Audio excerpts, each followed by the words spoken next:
Friends, this is John Seed of the Rainforest Information Centre. Volunteers from our organisation were part of helping create the Los Cedros Biological Reserve 30 years ago with the help of a grant from the Australian Government's Development Assistance Bureau.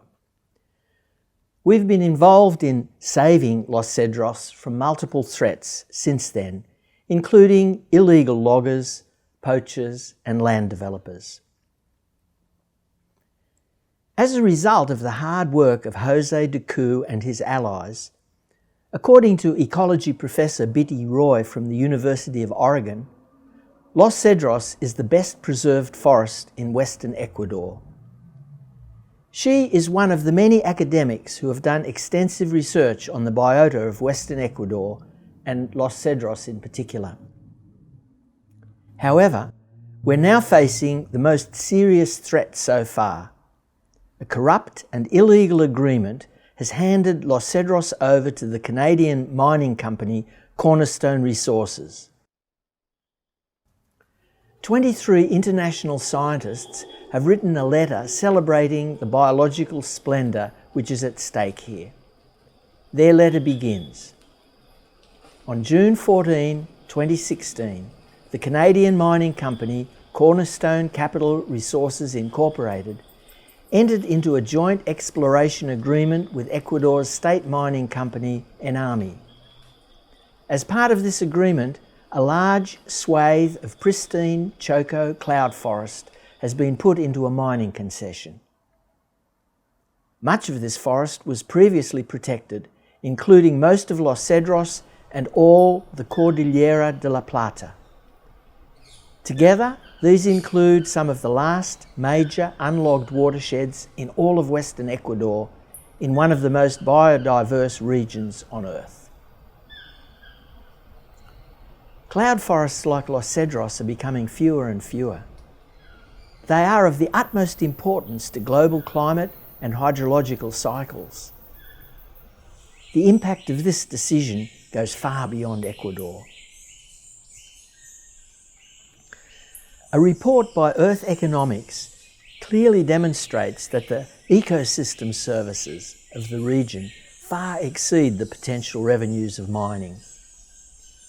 While global conservation importance is obviously key, we must also stress the overwhelming support of the local communities for Los Cedros and the other protected forests and watershed reserves in the region. It's now June in 2020, and we've just heard the most exciting news.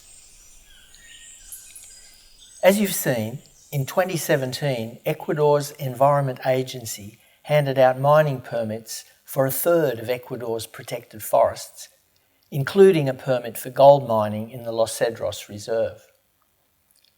Los Cedros turned to the courts to fight this mining permit and won, much to the mining company's horror.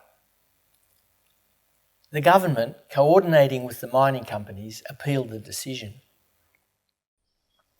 In 2020, during the appeal, the Constitutional Court chose to hear this case in order to set a precedent for the rights of nature, based on the protection of legally titled protected forests.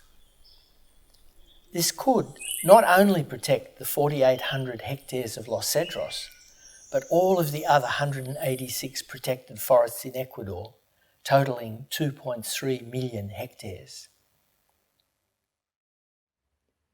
Many of the protected forests that are now endangered had been under the loving care of indigenous peoples.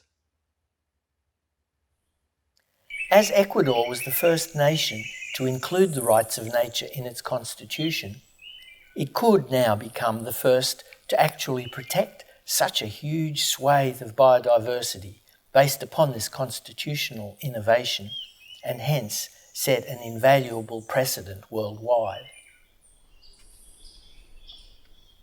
This could be so huge not only for Ecuador's priceless rainforests, but for protected natural areas everywhere threatened by extractivism, that the mining companies will throw everything they've got into trying to prevent this precedent from being set. So we need your support. both financial support to cover the legal costs, but also to help spread the word so it becomes clear to everyone involved that the whole world is watching.